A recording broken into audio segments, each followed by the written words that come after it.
நம்ம கஷ்டப்படும்போது கை குடுத்து மேல தூக்கி விட்றவங்கள எப்பொழுதுமே மறக்கக்கூடாதுங்க. எங்க வீட்டுக்கு முன்னாடி குடிசை வீட்ல குழந்தைங்கள 3 குழந்தைங்கள வச்சுட்டு கணவன், மனைவி குடித்தனம் இருந்தாங்க. 3 பிள்ளைகளுமே ஸ்கூல் விட்டு வந்து வெளியில தான் நிப்பாங்க. ஒரு நாள் மழையில நனைஞ்சிட்டு இருக்கும்போது, "ஏன் பாப்பா வெளியில நிக்கிறீங்க? வாங்க" அப்படின்னு சொல்லிட்டு கூட்டிட்டு வந்தேன்.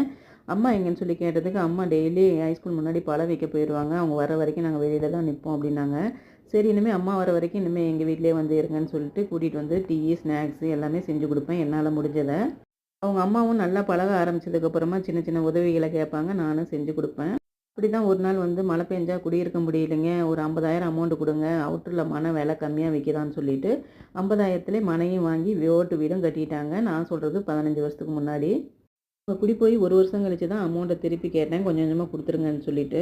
அதுக்கப்புறம் தான் அவங்க சுயரூபமே தெரிஞ்சதுங்க. அமௌண்ட்ட குடுக்காத பாதி தான் குடுத்தாங்க. அதுக்கப்புறம் குடுக்கவே இல்ல. நானும் கேட்கறதே விட்டுட்டேன்.